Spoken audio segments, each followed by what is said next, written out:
Welcome back on my channel commerce with me.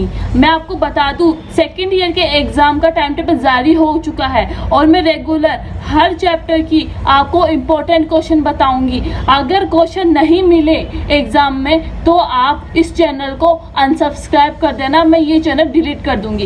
इस chapter first में से Rajasthan university में बीकॉम सेकेंड ईयर का ABST का पेपर फर्स्ट, उसमें से एक फर्स्ट पहला ही क्वेश्चन आपको मिलेगा। कौन सा क्वेश्चन मिलेगा ये इस नोट्स के थ्रू बता रही हूँ। इन 3 पेजों के नोट्स, इन 3 पेजों के नोट्स में आपको एक क्वेश्चन जो 25 मार्क्स 20 मार्क्स का होता है वो आपको एग्जाम में ज़रूर मिलेगा। इसलिए चैनल को अभी सब्सक्राइब कर दीजिए और बेल आइकन को प्रेस कर दीजिए जिससे आप कोई भी वीडियो मिस नहीं कर पाए। तो आपको मैं नोट्स के थ्रू बताऊंगी कौन सा क्वेश्चन आएगा, तो वीडियो को लास्ट तक जरूर देखना। और मैं इस वीडियो में सबसे पहले मैं क्विक रिवीजन भी बताऊंगी चैप्टर फर्स्ट का। ये चैप्टर फर्स्ट भी कंप्लीट हो जाएगा और इसमें जो क्वेश्चन आने वाला है वो भी कंप्लीट हो जाएगा। तो अपन स्टार्ट करते हैं पहला चैप्टर, इंट्रोडक्शन एंड डेफिनेशन। किसकी इंट्रोडक्शन और डेफिनेशन? ये इनकम टैक्स का जो फर्स्ट चैप्टर है उसकी है। पहला, इनकम टैक्स क्या होता है?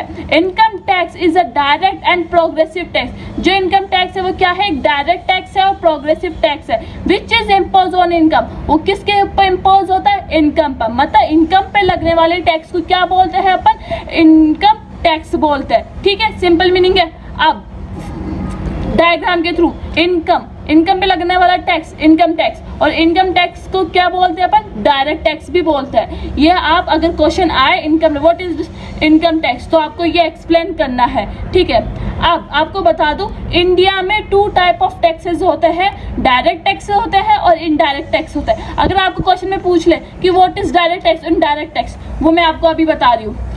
Direct tax is such a tax the incidence and impact of which is borne by the SSC। मतलब जो डायरेक्ट टैक्स होता है वो कौन पे करता है? SSC पे करता है। SSC कौन होता है वो मैं आगे बताऊंगी, उससे आपको क्लियर हो जाएगा SSC कौन होता है। SSC होता है जो टैक्स पे करता है, उसे अपन SSC बोलते हैं। तो डायरेक्ट टैक्स क्या होता है? डायरेक्ट टैक्स वो टैक्स होते हैं जो SSC पे करता है। ठीक है, जैसे डायरेक्ट टैक्स का एग्जाम्पल क्या है? Income tax. इनकम टैक्स क्या है? डायरेक्ट टैक्स है, डायरेक्टली क्या लगता है? ये SSC पे करता है। तो दूसरा है इनडायरेक्ट टैक्स। इनडायरेक्ट टैक्स होता है, indirect tax is tax the incident impact of which is borne by the customer. कि मतलब जो इनडायरेक्ट टैक्स होता है वो टैक्स कौन पे करता है? कस्टमर करता है इनडायरेक्टली। इनडायरेक्टली कैसे पे करता है? जैसे किसी भी गुड्स को परचेज किया, उस गुड्स में क्या होता है? CGST SGST इंक्लूडेड होता है, जिससे वो शॉपकीपर होता है वो टैक्स कलेक्ट कर लेता है कस्टमर से ऐसे, और वो बाद में क्या कर देता है? गवर्नमेंट को पे कर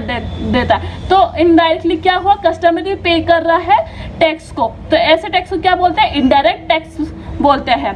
अब नोट देखो, बहुत इंपॉर्टेंट है note. Income tax was first time impose by sir James Wilson of the British government. जो इनकम टैक्स था वो पहली बार किसने लगाया था? ब्रिटिश गवर्नमेंट ने लगाया था। उनका नाम क्या है? जेम्स विल्सन ने। कब लगाया था? इन 1860। मतलब 1860 में क्या होता? सर जेम्स विल्सन ने पहली बार इनकम टैक्स लगाया था। बट डिटेल एक्ट, और इस detail act in this regard was formally introduce इन 1886। पर जो डिटेल एक्ट आया था वो कब आया था? 1886 में आया था। ठीक है, अब आपको बोल दे short note on income tax act 1961। 1961 के ऊपर क्या दो? शॉर्ट नोट देना है। ठीक है, पर अब देखो इनकम टैक्स एक्ट 1961 क्या होता है? In the income tax act 1961 was made applicable to whole of India from April 1 1962। मतलब जो इनकम टैक्स एक्ट 1961 है वो कब एप्लीकेबल हुआ था? पूरे इंडिया में 1 अप्रैल 1962। इस डेट को याद कर लो। 1 अप्रैल 1962 को इनकम टैक्स एक्ट एप्लीकेबल हुआ था। This act contain 298 section. 298 section है इस किसके अंदर? इनकम टैक्स एक्ट के अंदर। सेवरल सब सेक्शन, और उसके भी सब सेक्शन है, और 14 शेड्यूल्स है। ठीक है, ये हो गया इनकम टैक्स एक्ट 1961। अब इस एक्ट के अंदर कौन कौन से जो वर्ड्स आते हैं जो अपन को इनकम टैक्स में अपन को यूज में लेने हैं वो अपन इसमें डिटेल में बढ़ेंगे। फर्स्ट है SSC। क्या होता है एसएससी, जो अभी मैंने पहले बताया था कि एसएससी का मतलब मैं अभी बताऊंगी। SSC as per section 27, section याद कर लो, इससे एग्जामिनर इम्प्रेस होता है और आपको अच्छे मार्क्स देता है, तो सेक्शन जरूर लिखना। एज पर सेक्शन 27 के according of this act SSC means, SSC का मतलब होता है a person by whom any tax, ऐसा person, a person by whom any tax और any other sum of money is payable, कि जो पर्सन टैक्स पे करता है या किसी भी मनी का सम पे करता है, पे करता है, उसे क्या बोलता है, इनकम टैक्स एक्ट बोलते हैं। मतलब इनकम टैक्स एक्ट 1961 के अंदर एसएससी की डेफिनेशन गिवन है कि जो भी पर्सन टैक्स पे करता है या मनी पे करता है उसे क्या बोलता है, एसएससी बोलते हैं। ठीक है, अब है पर्सन। राजस्थान यूनिवर्सिटी में बार बार पूछा जाता है ये वाला क्वेश्चन, थ्योरी आएगी तो देख लो आप। Person according to the income tax act 1961 के अकॉर्डिंग पर्सन के अंडर में क्या क्या इंक्लूड्स है, ये सब इंक्लूड्स है। सेक्शन कौन सा है पर्सन का, सेक्शन 231, याद रखना सेक्शन 231 है। तो पर्सन के अंडर में कौन कौन से आते हैं, an individual, A Hindu undivided family, A company, A firm, association of person, A local authority, artificial person. ये तीनों की डिटेल आपको बुक में मिल जाएगी। ये क्विक डिवीजन है इसलिए मैं ये नहीं समझा रही हूँ, तो इन्हें जरूर याद करना। पर्सन बहुत इंपॉर्टेंट है, ठीक है। अब असेसमेंट ईयर की डेफिनेशन पूछ ले, असेसमेंट ईयर क्या होता है, तो क्या बताना है आपको। अकॉर्डिंग टू सेक्शन 29, मैं बार बार बोल रही हूँ, सेक्शन याद कर लेना। अकॉर्डिंग टू सेक्शन 29 के according of the income tax act का मतलब क्या होता है, मतलब असेसमेंट ईयर का मतलब क्या होता है इनकम टैक्स के according, means the period of 12 month commencing on the first day of April every year, जो भी 1 अप्रैल से स्टार्ट होता है जो मंथ, उसे क्या बोलते हैं, असेसमेंट ईयर। मतलब 12 मंथ का, जैसे अपना फाइनेंशियल ईयर होता है 1 अप्रैल टू 31 मार्च, जैसे अभी कौन सा चल रहा है, अभी चल रहा है 1 अप्रैल 2020 टू 31 मार्च 2022 होगा। ठीक है, ये असेसमेंट ईयर है। ठीक है, मतलब जो करंटली जो असेसमेंट ईयर जो चल रहा है वो, जैसे 1 अप्रैल 2020 टू 31 मार्च 2022, तो इसका असेसमेंट ईयर क्या होगा, 2020 टू 21। ठीक है, अब प्रीवियस ईयर क्या होता है, एज पर सेक्शन 3 के according of income tax act का मतलब क्या होता है, previous year means, previous year का मतलब the financial year immediately preceding the assessment year, assessment year से पहले वाला ईयर, उसे क्या बोलते हैं, प्रीवियस ईयर। प्रीवियस ईयर के नाम से पता चल रहा है कि प्रीवियस ईयर मतलब पिछले वाला साल, और पिछले साल और जैसे प्रीवियस ईयर 2019-20 क्या है, प्रीवियस ईयर है। किसका प्रीवियस ईयर है, कब से स्टार्ट होगा ये, 1 अप्रैल 2019 से लेकर 31 मार्च 2020, तो ये क्या हो गया, प्रीवियस ईयर हो गया। ठीक है, अब कमेंट में बताओ अभी असेसमेंट ईयर के अकॉर्डिंग कौन सा प्रीवियस ईयर है।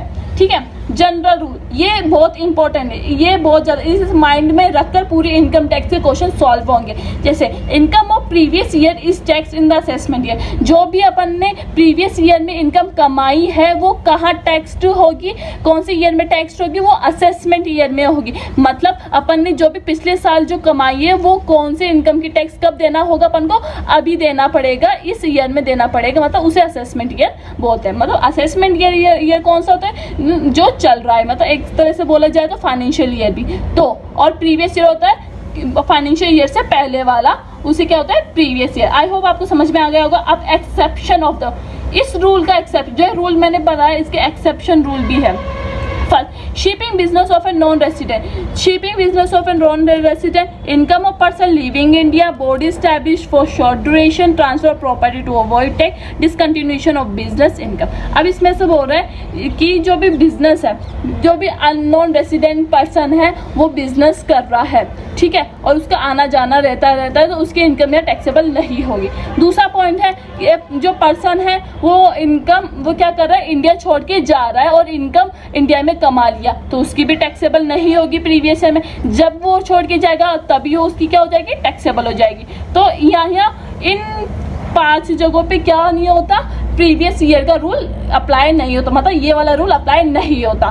थर्ड पॉइंट है body established for short duration. Short duration के लिए जो बॉडी इस्टेब्लिश की जाती है उसे क्या होता है, उन्हें भी कौन से इस रूल को फॉलो नहीं करना पड़ता, क्योंकि जैसे 6 महीने का अपन को कॉन्ट्रैक्ट मिला एक घर बनाने को घर बनाएगा और चले जाएगा, तो ऐसे नहीं, मतलब वो घर बना लिया 6 महीने में कंप्लीट हो गया, अब उसे कहाँ ढूंढते रहेंगे अपन कि वो इनकम टैक्स भरे, नहीं, वो 6 महीने कंप्लीट होते ही वो क्या कर लेंगे, टैक्स ले लेंगे। इसलिए शॉर्ट बॉडीज होती है उनके लिए भी क्या किया जाता है, प्रीवियस ईयर में टैक्सेबल नहीं होती, वो अभी टैक्सेबल होती है।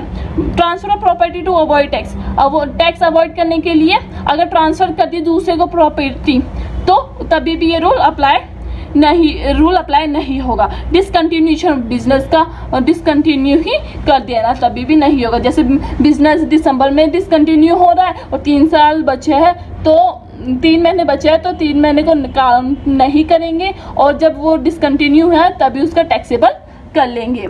अब दूसरा क्वेश्चन यहाँ बनता है what is income and explain the heads of income. Income क्या होती है और उसके हेड्स, तो ये दूसरा क्वेश्चन बन सकता है। आपको ये दूसरा क्वेश्चन भी याद करना है। वो पहला क्वेश्चन क्या हो गया, what define income tax, define types of it, और उसके प्रीवियस ईयर असेसमेंट ये वन वर्ड में अगर उनका शॉर्ट नोट पूछे तो वो बता देना। अब दूसरा क्वेश्चन क्या बनता है, व्हाट इज इनकम क्या होती है, इसके हेड क्या होते हैं और इसे कैसे कैलकुलेट करते हैं, वो सब कुछ अभी देखेंगे। तो जल्दी से देख लेना, वीडियो को लास्ट तक जरूर देखना। अभी वीडियो अच्छी लग रही है तो लाइक करो प्लीज, बहुत मेहनत लगती है। Head of income, head of income मतलब 5 हेड होते हैं इनकम टैक्स में। Income from salary, income from house property, income from business and profession, capital gain and income from other source. ये 5 हेड होते हैं इनकम के, ठीक है। इनकम कहाँ से आती है, सैलरी से आती है, हाउस प्रॉपर्टी से आती है, बिजनेस से आती है, कैपिटल गेन से आती है और बाकी के अदर सोर्सेज से आती है। अब देखो कैसे कैलकुलेट करेंगे, gross total income, income from salary, इन 5 हेड को salary, house property, business and profession, capital gain other source, इन तीनों को ऐड कर देंगे तो क्या आ जाएगा,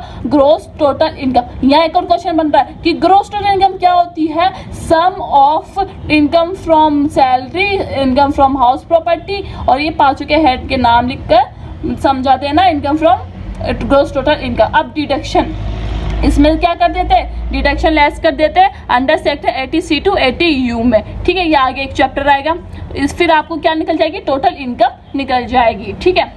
अब इनकम क्या होती है, अपन ये देख तो नहीं है कैसे कैलकुलेट करते हैं, पर इनकम होती क्या है वैसे। Income can not periodical monetary return coming in with some regulatory और expected from definite sources. Income का मतलब क्या होता है कि डिफरेंट अलग अलग सोर्सेज से जो भी इनकम होती है, मॉनेटरी मतलब पैसों के रूप में आती है, उसे क्या बोलते हैं अपन, इनकम बोलते हैं। अब देखेंगे इनकम में क्या क्या इंक्लूड्स होते हैं। इनकम के अंदर क्या क्या आता है, मतलब इनकम के अंदर क्या क्या आता है, प्रॉफिट एंड गेन, जो भी प्रॉफिट होता है, गेन होता है, वो इनकम के अंदर आता है। डिविडेंड रिसीवेबल, जो भी डिविडेंड रिसीव होने वाला है वो आता है। Voluntary contribution receive by trust created Holi partly bye, कोई भी चैरिटी और रिलीजियन उनके पास जो पैसे आते हैं वो भी इनकम में आते हैं। The value of any perquisites of profit, किसी भी प्रॉफिट की वैल्यू वो आई जाती है। एनी अलाउंसेस, जो भी अलाउंस आते हैं वो भी इनकम में आते हैं। एनी कैपिटल गेन, जो भी कैपिटल गेन होते हैं किसके कौन से सेक्शन के अंदर, 45 के अंडर में। की man insurance policy and it's tax liability, ये भी इसके इनकम इंक्लूड्स द फॉलोइंग। मतलब ये 7 पॉइंट है, 7 पॉइंट क्या आते हैं, इनकम के अंडर में आते हैं। मतलब इनकम किस किस से हो सकती है, इनसे इनकम होती है। अब any amount to be income the following factor are to be consider, और कौन से अमाउंट को अपन इंक्लूड करते हैं और कौन कौन से अमाउंट को अपन इंक्लूड नहीं करते। ये कौन कौन से अमाउंट है जिसे अपन इंक्लूड करते हैं। पहला है sources of money, regularity of money income in the form of money. Income should come from external sources, income from illegal sources. Pin money is not an income. अब देखो पिन मनी का मतलब होता है जैसे हाउस वाइफ होती है तो वो अपन सेविंग्स करके और वो पैसे कलेक्ट करती है, जमा करती है, और वो बाद में क्या होता था ऐसे करके 1 लाख 2 लाख रुपए हो जाता है, तो उस मनी को भी अपन क्या होंगे, इनकम में इंक्लूड करेंगे। तो ये कंफ्यूज मत होना। रिसीप्ट ऑन अकाउंट ऑफ धर्मदा की रिसीप्ट होती है, उनको भी क्या करते हैं, इनकम में इंक्लूड करते हैं। इनकम इंक्लूड हो से जो लॉस हो रहा है, यस जो लॉस हो रहा है उसे भी इनकम में इंक्लूड करते हैं।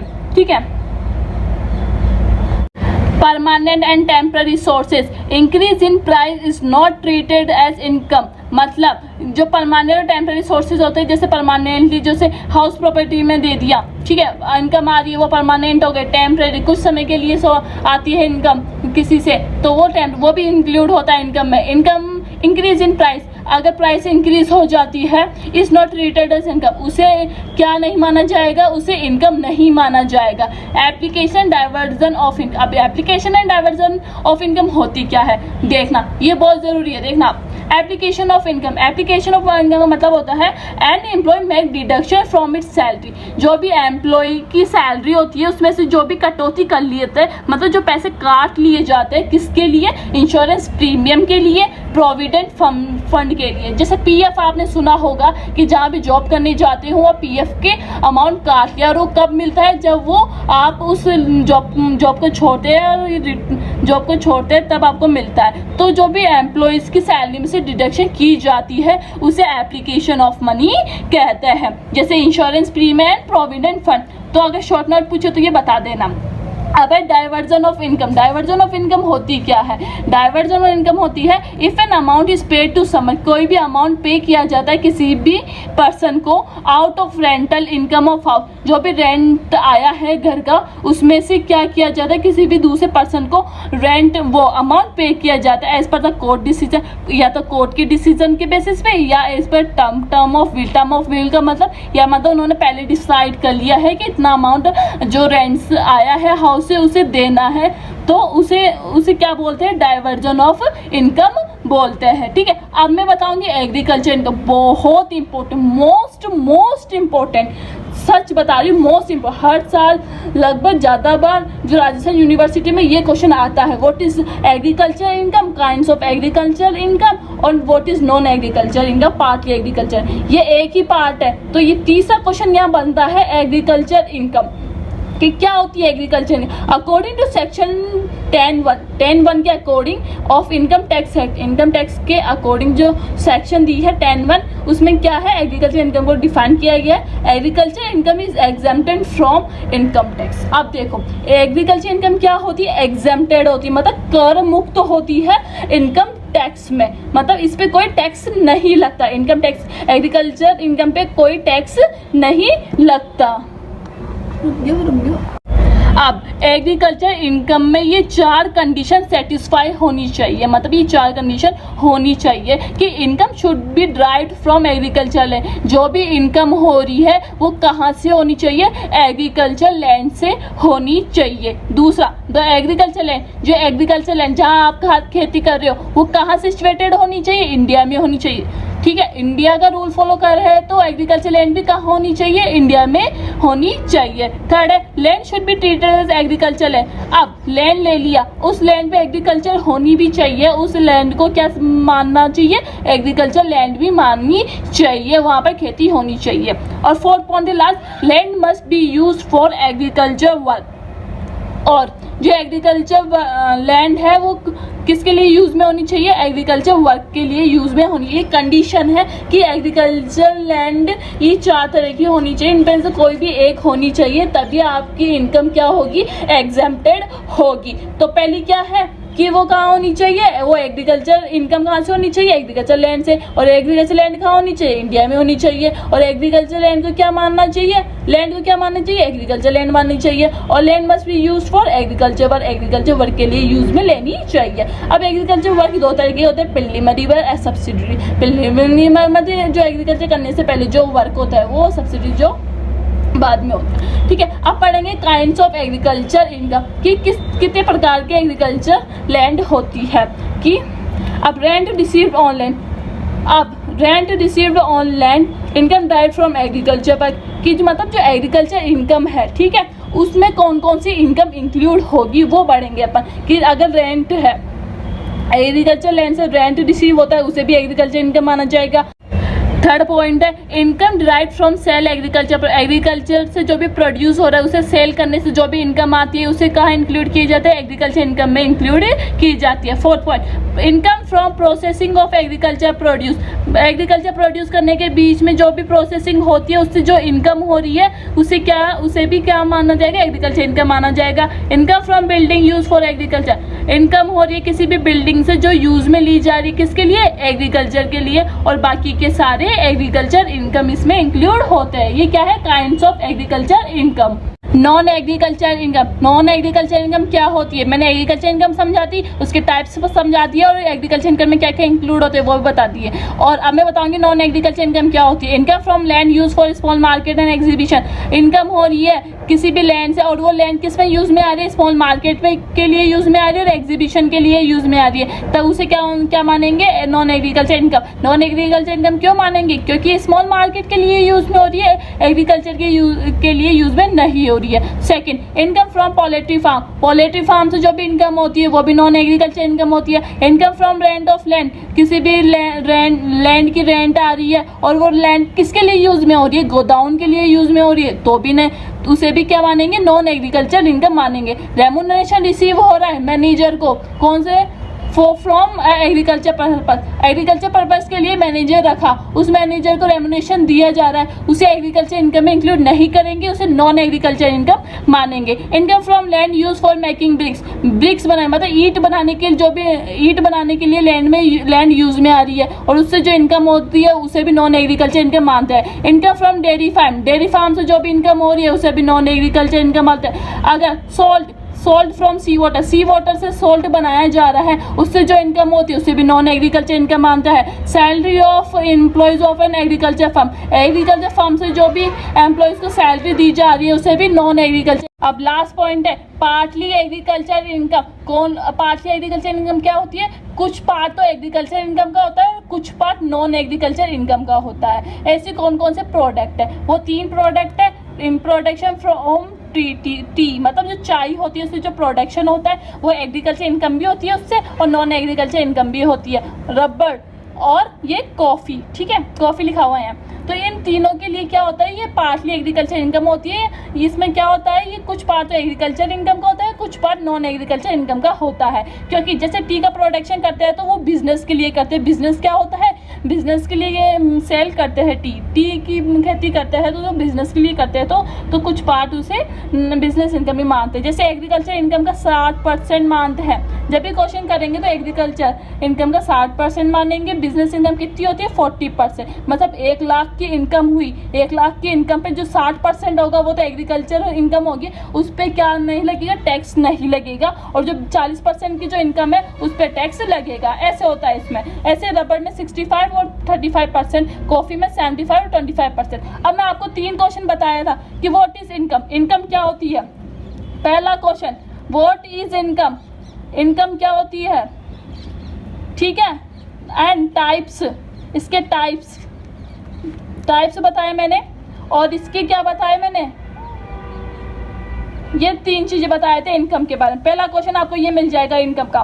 Second question, define income tax, income tax क्या होती है, एंड टाइप्स, ठीक है, सेकंड क्वेश्चन। थर्ड क्वेश्चन बनता है इस चैप्टर से, what is agriculture income, what is agriculture income and non agriculture income, non agriculture and partly. 3 question बनते हैं। इन 3 क्वेश्चन में से आपको एक क्वेश्चन एग्जाम में जरूर मिल जाएगा। अगर नहीं मिले तो इस चैनल को अनसब्सक्राइब कर देना और कमेंट में लिखना नहीं आया क्वेश्चन, ठीक है। गाइस, आपको ये वीडियो अच्छी लगी है तो वीडियो को लाइक कर देना, जल्दी से जल्दी दूसरे स्टूडेंट को भी इनका बेनिफिट दिलाने के लिए शेयर कीजिए, और ये छोटा सा चैनल है, इसे सपोर्ट कीजिए। रेगुलर वीडियो आएगी तो वीडियो को लाइक ज़रूर कर दीजिए।